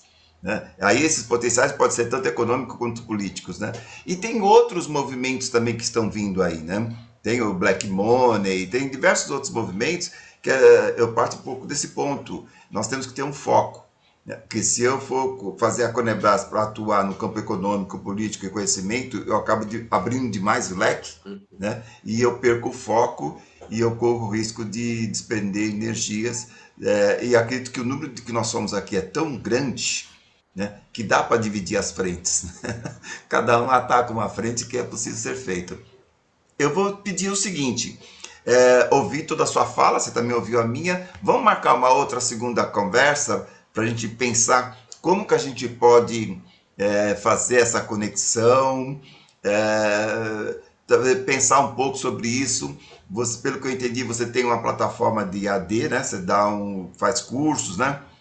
Então, como é que isso pode ser trago para dentro da Conebras? Como é que eu posso, como é que é? Se a gente pode fazer algum tipo de convênio, dar um desconto para os associados? Como é que isso pode chegar? Se teria um número mínimo? Quando que você abre turmas? Teríamos que partir desse processo para que eu penso que é mais ou menos por aí. Você tem o teu trabalho e a gente talvez pegar as pessoas da Conebras que tiver, divulgar o teu trabalho dentro da Conebras e ver quem quer. Né? E se possível for, criar algum desconto para dar a entender a eles, pode ser até um desconto tipo Black Friday, né? Vamos dizer assim, tá? Teu curso é 100, você fala que vai ser 120, mas vai fazer por 100 para lembrar isso. Aqueles descontos. Pode até dar um desconto que não existe, mas para a gente entender, criar algum motivacional, né? E Alguma coisa eu, assim, né? Porque esse conhecimento que você tem é fundamental e a gente não vai encontrar isso em qualquer lugar no Brasil. eu te entendo perfeitamente. Eu concordo com você quando você fala que é um processo. Agora, como que isso pode ser feito a partir da educação? A minha provocação é essa. Querendo ou não, nós vamos encontrar pessoas negras que já empreendem e que já têm nem que seja um pouco de resultado.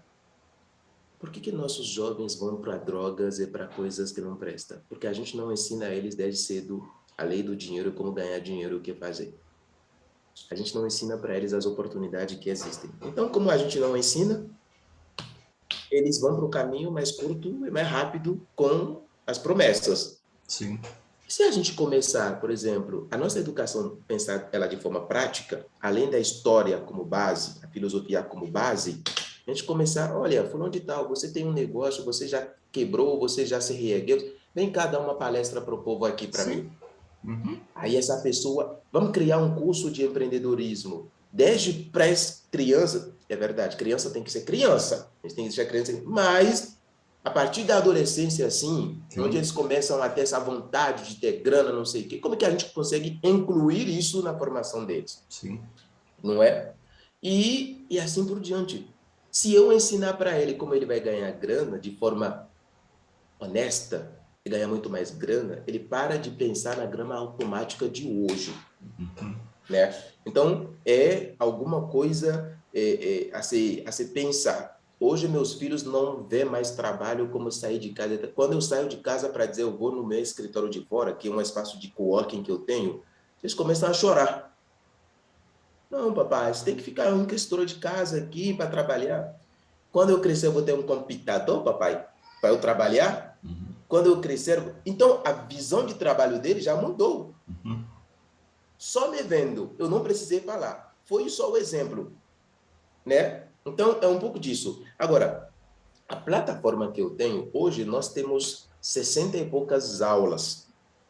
Nós demos aulas, essas aulas, temos na verdade duas plataformas com aulas diferentes, né? Uma plataforma, as aulas inicialmente foram pensadas mais para professores, apesar de quem fizer depois não eram só perfil de professor, era perfil misturado que vieram. E aí a gente fazia uma live semanal em que a gente pegava um assunto e aprofundia. Eu estava fazendo isso sozinho, uma vez por semana, até o professor Eli Fiogbe chegar e começar a fazer isso junto comigo.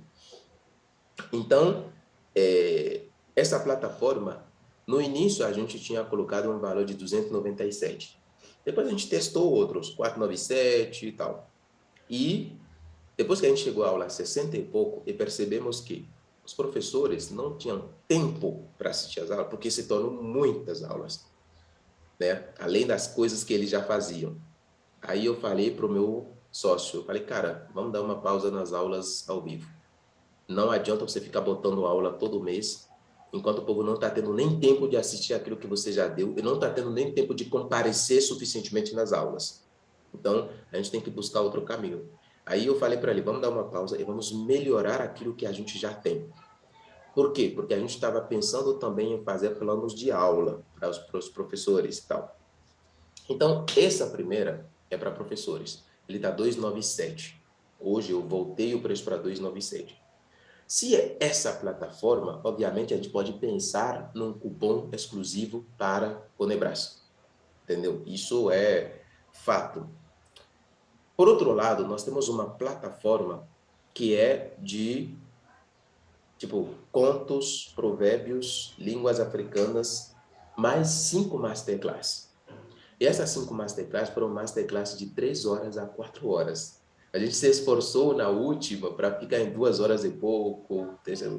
Por quê? Eu e ele, a gente sentava, a primeira masterclass eu acho que foi sobre matriarcado no continente africano, né? E a gente fez 3 horas, 4 horas, noite falando, os professores também, as pessoas participantes falando, enfim, então tem essas aí de aprofundamento. E, além disso, tem um curso básico de língua iorubá, que é com o professor do Benin também, professor Xabi, que deu essa aula. Então, 20 aulas de iorubá, para as pessoas entenderem a visão de mundo africana a partir do iorubá, aprendendo a língua iorubá. Então, essa é outra plataforma. Qualquer que seja as duas plataformas, depois vocês que vão avaliar para ver o que é melhor para vocês. Mas a ação imediata que eu talvez possa tomar conversando com meus sócios é o quê? Para você, senhor Luiz, eu posso ver como a gente liberar a plataforma, as duas plataformas para você, entendeu? Libera, porque é um curso que é algo que a gente vai construindo aos poucos. Ele está ainda muito distante daquilo que eu Tá imaginando. estou imaginando, entendeu? Está muito distante ainda daquilo que eu estou imaginando, mas ele vai chegar nesse ponto. Então, aí eu libero as plataformas, você toma seu tempo, você entra, você vai vendo as aulas, você vai, entendeu? Faz o test drive e diz, olha, mas eu acho que esse fica melhor para nós ou esse fica melhor, né? Tá. E aí, qualquer que seja das duas plataformas, eu acredito que a pessoa vai sair de lá, se ela fizer, tipo, 30% do conteúdo da plataforma, já sai de lá com a mente borbulhando, entendeu? E aí você vai receber acesso, você vê, depois você fala, olha, Fabrício, vamos começar por esse aqui. E aí, vamos começar por esse daqui, o que eu vou fazer? Vou dizer, ó, meninos, quanto a gente consegue liberar de desconto aqui?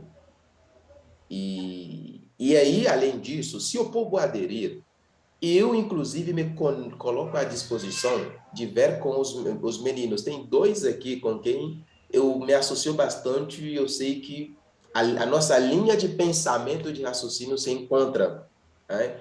Que a gente trabalha realmente a partir da visão de mundo africano, que isso é o ponto maior de diferença, a visão de mundo. Então, eu vou dizer, galera, tá, nós temos esse povo aqui. Talvez, se tiver alguma ação em algum momento que você está fazendo e pensa, ó, vamos convidar eles, ou vamos convidar alguém, ou falando de tal, você consegue?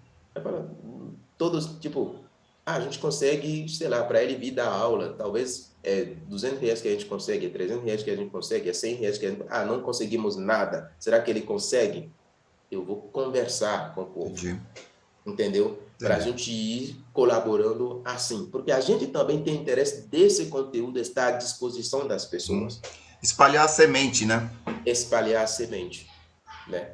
Para você ter noção, tem uma moça que estava participando de uma mentoria dos meninos. Ela pagou R$ 1.000 e pouco. Fez o primeiro encontro e falou que acabou. Para ela que já deu. Ela saiu de lá, foi cancelar o processo de terapia ou de não sei o que ela faz com um terapeuta badalado aí, que ela paga, sei lá, disse ela, mais de R$ 5.000, e você tinha que ficar muito na fila antes de fazer isso. E ela foi lá abrir uma empresa e começou a fazer o negócio dela. E ela voltou e falou para os meninos: eu só vim dar meu depoimento. Porque no primeiro encontro, vocês quebraram tudo, tudo, tudo. Eu não tinha outra alternativa a não ser sair e ir lá e fazer, começar a fazer. Então, a gente pode, depois que eu conversar, a gente não precisa nem conversar antes de eu dar para você um feedback sobre a liberação da plataforma. Aí, você só vai me mandar seus dados, Tá. que eu vou precisar, vou falar para você, e aí o professor Elif Ogbe, ele vai liberar para você, ele que vai ficar responsável por isso. Aí, quando ele liberar as plataformas, você entra lá, você vê, e depois você dá um feedback para nós. Olha, a gente prefere essa plataforma. Aí, sim, nesse momento, eu vou conversar com eles. E a gente vai dizer até quanto a gente pode fazer de desconto para liberar, entendeu? Perfeito. Eu acho até que dentro dessa construção, agora nós vamos entrar em recesso na organização. Do dia 20 agora, segunda-feira próxima, até o dia 10 de janeiro. Então a gente vai voltar a partir de janeiro. Talvez uma ideia que a gente está me passando na mente agora é lá pelo segunda quinzena de janeiro, alguma coisa assim também, dependendo da disponibilidade de vocês, nós promovermos algumas lives dentro da organização para vocês apresentarem o trabalho de vocês, né? Não com o intuito de formação, mas de apresentação do trabalho, né? Falar das plataformas, falar dos conteúdos e no sentido mesmo de apresentação mesmo, né? Demonstrar, né? E aí, independentemente disso, acho que é um meio também que você pode se utilizar como divulgação, né? Em janeiro fica puxado. Não, aí é questão só de agenda mesmo. Provavelmente em fevereiro. Por quê? Tranquilo, tranquilo. Como eu falo, eu presto serviço, né? Eu presto serviço para as pessoas na área do marketing. Então, em janeiro, eu estou trabalhando num lançamento de outra pessoa em que eu vou ser responsável na parte de publicidade online da pessoa inteira. E eu mesmo vou abrir as inscrições para esse curso que eu estou falando para você agora em janeiro. Então, vou passar pelas fases de construção de página, de tráfego, de aula online, tudo isso, mais direcionando para um público de professor.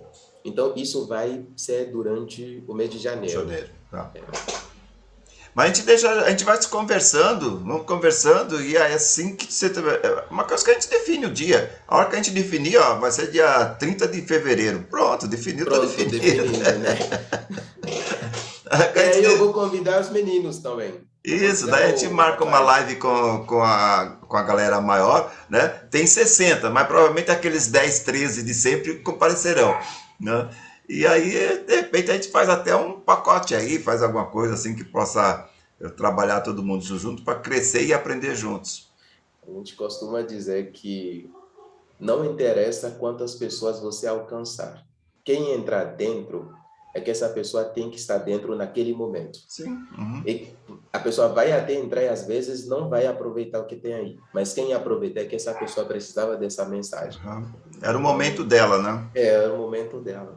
Entendeu? Era o momento da gente falar. Sim. Não antes, não depois. Era o momento.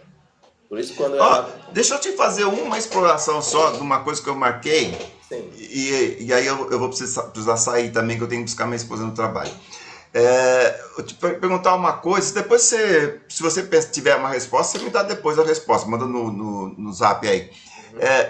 tem um projeto, um processo dentro da missão que eu estou fazendo, e eu quero trazer muitas coisas conotadas com a afrocentricidade ou a afrocultura, vamos dizer assim. O que eu quero dizer com muitas coisas? Eu quero criar ações dentro da Conebras e colocar nomes africanos. Uhum. Tá? Porque é uma forma de eu tentar ir criando elos, né? E aí a pessoa vai perguntar por quê. Eu invento muito código, eu pego a frase, crio, pego as iniciais, invento códigos, que eu falo assim, ó, como a Conebras está trazendo um negócio novo, a pesquisa que você fez no Instagram eu também fiz. Quando eu comecei a pensar sobre falar sobre positividade, sobre o que fazer, eu também procurei um monte de YouTube e não achei ninguém falando sobre isso. Só falam só de racismo e de desgraça. Ninguém fala de positividade, de construção. Construção, ninguém fala disso.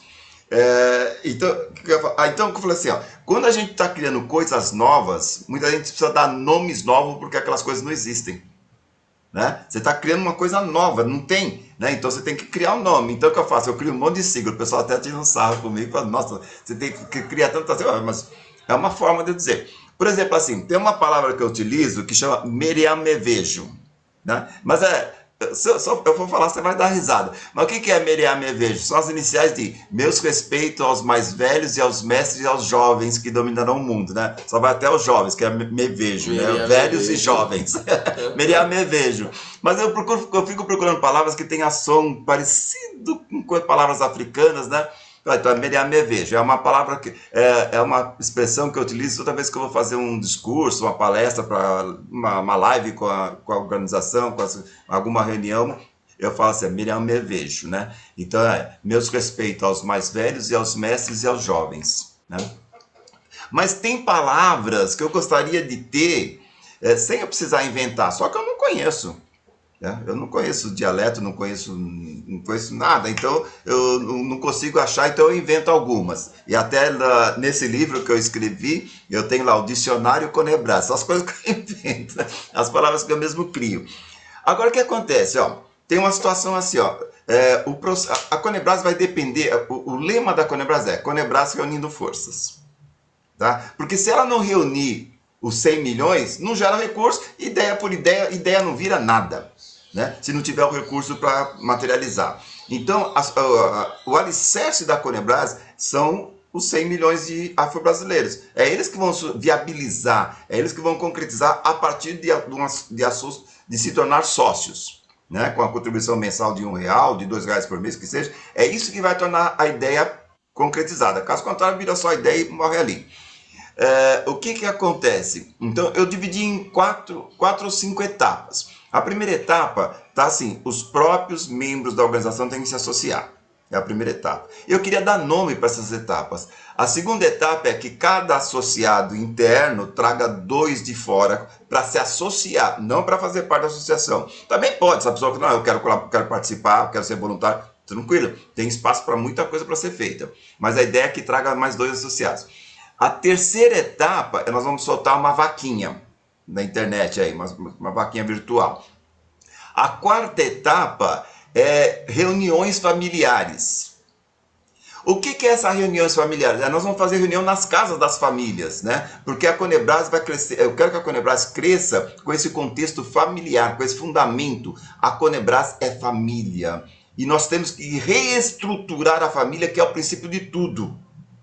Tá? Então a ideia, eu penso assim, quando nós formos fazer reunião nas casas da família, a gente tem que quase que deixar o sapato do lado de fora, sabe esse ritual, né? De deixar, que nem o asiático faz muito isso, né? Ele deixa o tamanco do lado de fora, né? Para você não trazer as impurezas de fora para dentro. Você deve ter vários outros conceitos, mas eu quero fazer disso. Mas eu tenho um pouco de medo de fazer ritual e as pessoas acharem assim, não, isso aqui está virando uma religião. Não é isso, é cultura, é respeito, é outro conceito que eu quero dar valores, eu quero criar valores. Não quero criar uma religião, quero criar valores. Então, coisas assim. Tem uma planta que eu descobri esses dias, que é uma planta africana, depois até eu te mando, que eu vi na internet. O que eu penso assim, quando a gente for fazer essa reunião familiar, levar uma planta para a mãe da família, para a matrona da família, para a mulher da casa. Então, essa planta vai ser a primeira coisa a entrar, que diz que é uma planta com energização e tal. Tem um nome a planta, depois eu procuro e te mando.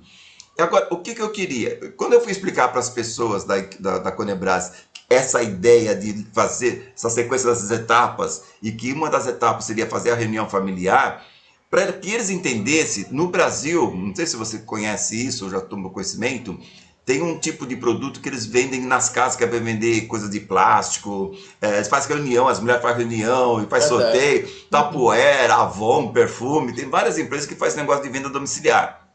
Né? Então, por eu não ter conseguido ainda criar um nome, eu expliquei para eles assim, ó, a quinta etapa é a etapa Tupperware.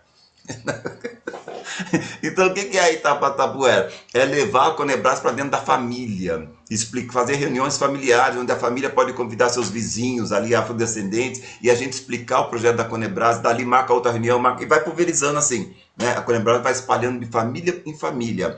Então, é esse nome que eu não consegui ainda criar, né? Que nome que eu poderia dar para essa quinta etapa? Que nome que eu não pode, lógico, não pode ser reunião Tupperware, não pode ser que Tupperware é uma marca, mas que nome que eu queria pensar um nome. Existe algum tipo de reunião africana que se tenha um nome que eu possa Na falar assim? A verdade, quinta etapa a quinta etapa eu me vejo, né? Mas eu queria criar um nome para essas etapas. se as pessoas Eu falei que você soubessem, ia dar risada, eu falei. você vai ver, ó, quando você entrar na plataforma do que está escrito Narrativas Ancestrais, você pode ver dentro das aulas, o primeiro módulo tem as aulas da SLCPA, e você vai ver a aula sobre visão de mundo, língua, fongbe e visão de mundo. Enfim, depois eu vou te passar o número da aula quando você já estiver dentro da plataforma. Você vê o professor Elipiogwe falando de visão de mundo, de nome, porque as pessoas estão dentro da visão de mundo ocidental, que essas coisas soam estranhas para eles. A minha mãe, ela sempre reuniu gente em casa. Por quê? Por dois motivos. Primeiramente, o grupo de igreja dela, ela é responsável de coral. Então, as pessoas vão para a casa dela para fazer repetição. Se não for na igreja, é na casa dela ou na casa de outra pessoa. E dois, ela conhece quase todas as mulheres do bairro. Porque elas têm uma associação de bolão. E aí, toda quarta-feira, eu não sei o que, se reúne na casa de alguém para fazer sorteio de quem vai pegar o dinheiro desta semana. Então, elas se reúnem, elas cantam, elas dançam e depois fazem um sorteio, né? Só que elas que decidem que nome elas vão dar para isso. Você pode ter tantos nomes quanto associações que tem. Dela, associações dela, se eu não me engano, ela chamava de Vidole. Vidole significa criança tem benefício. Ou filhos têm benefício. Ou seja, filhos é riqueza, filho é benefício. Entendeu? Vidole. Para dizer também, essas mães buscam dizer que tudo aquilo que nós fazemos para os nossos filhos. Não é para nós mesmos. Entendeu? Então, existem várias associações Vidole no Benin. Inclusive, já cresceu bastante, tem desmembramentos em vários outros lugares. Então, tem o Vidole. E, às vezes, tem gente que fala Akojople. Akojople seria os clãs se uniram. Entendeu? Os clãs se uniram, os clãs nascidos se uniram, né? Então, Akó é o clã. Eu sou do Akó, dos Wagbonu. Jople, né? Eles se uniram e juntaram, né, as coisas que eles têm. Então, Akó Jople, às vezes elas usam isso, mas depois vai daquilo que eles querem dar para o nome ou por esperança que eles estão querendo mesmo, entendeu? Outra coisa, quando você fala de família, por exemplo, eu pensei automaticamente no nome que a gente dá para a família em Fangbe, que é Renu. Então, uma coisa que pode ser sempre Renunho. Renunho significa família é bom. Simples assim. Família é bom. Renunho, Renu é a família, né? O núcleo família. Renunho, né? É isso. Então, existem os nomes dependendo daquilo que você deseja passar como mensagem. Aqui, por exemplo, essa marca é Ahovi. Ahovi é uma palavra na minha língua que significa príncipe ou princesa. Porque na língua Fongbe a gente não tem gênero. A gente não tem artigo masculino e feminino. Então, ou a gente fala mulher, ou a gente fala homem. Tá, Mas nossas entendi. palavras não ficam pondo e geralmente as línguas africanas não têm. Então, quando eu comecei a fazer esse trabalho, eu comecei a ver que o povo quer dizer, quer saber se a mulher, o direito da mulher, eu falei, não, eu preciso de uma palavra na minha língua, que primeiramente fala para mim, mas que faz com que quando eu quero chamar a outra pessoa, que eu não precise ficar pensando, eu falo, a Rob, quando eu te chamo a Rob, eu estou te falando que você é príncipe.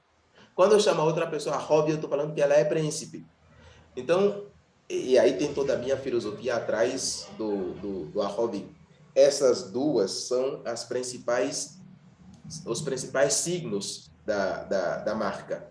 Esse daqui, né, quem entende de espiritualidade automaticamente já entende que é a forma espiralada do universo. Né? Não estamos em um tempo linear. É o ciclo e tudo que vai, volta. Né? Volta. E aqui a gente está nos quatro elementos primordiais: terra, água, fogo, ar e terra. Né? E aí eu nunca devo esquecer que eu sou isso. Tudo isso está dentro de mim. Né? E que a vida é essa sucessão de ciclos e essa mistura ao mesmo tempo. E a hobby, para me lembrar que eu venho de uma linhagem nobre, que eu sou príncipe, que eu preciso ocupar meu próprio trono. Então, você tem toda a razão. Quando você ver essa aula, essa live do professor Eli Piauí, você vai entender porque você está certíssimo pensando em nomes autênticos, entendeu? Porque a visão que vem é totalmente diferente quando você parte dos nomes. Né? Perfeito. Tá legal. Então eu vou esperar essa plataforma aí. E daí você me manda no zap então os dados que você precisa.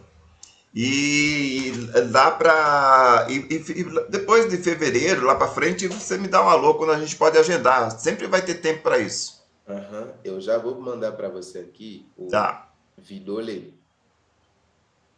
Vidole. Vidolé.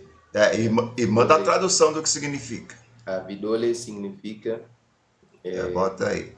E manda um áudio também para me saber. Ó, já estou luz, explorando. E manda um bem, áudio para me saber como é que fala. bene, tá? Filho no sentido de criança.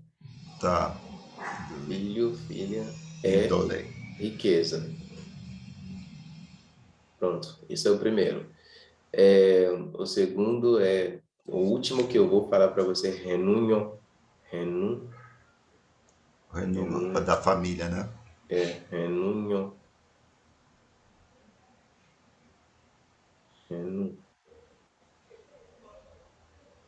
renunho,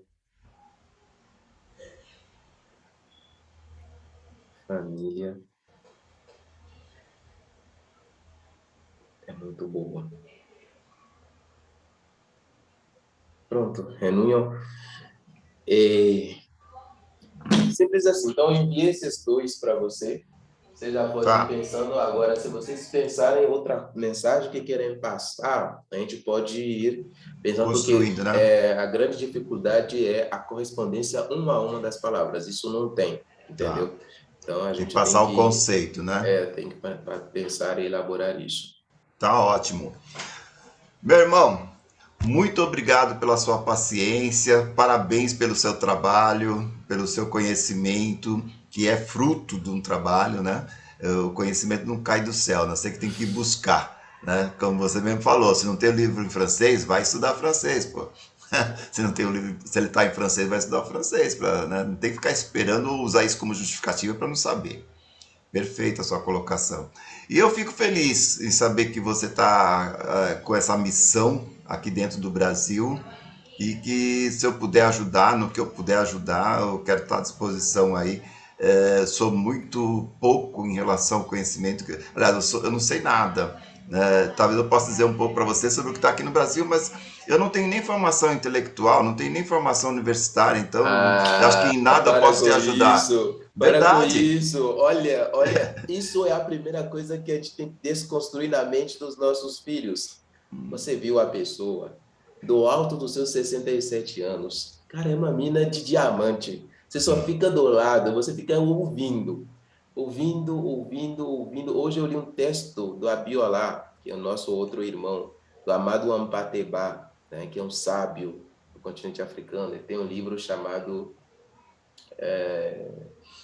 Amkulel, o Menino Fula, né? Em que ele explica, é uma biografia, mas excelente. Ele estava falando um pouco ainda, falei, cara, quando um sabe como a Badu Ampateba fala, ele já ensinou para a gente ficar quietinho, escuta e deixe que as palavras trabalhem em nós. Eu não sei nada sobre história afro-brasileira. Eu não sei nada sobre vocês que viveram tudo aqui, então a gente precisa aprender isso com vocês. Esse movimento é obrigatório para a gente entender com quem a gente está falando para não querer uma mudança de hoje para amanhã. Sim, sim. Não querer quebrar a evolução natural, né? Entendeu? Isso, quando eu comecei a fazer esse movimento, eu comecei a entender bastante coisas, entendeu? Então, não fala mais isso, senão nossos filhos vão crescer achando que é na universidade que se aprende ou que se estuda, e não é. Entendeu? Tem razão. Não é. Tem razão, tem razão. Meu irmão, muito obrigado. Deixa eu ir, porque senão minha esposa vai brigar comigo. Aí vai. Eu tenho que ir buscar, eu vou falar que a culpa é sua.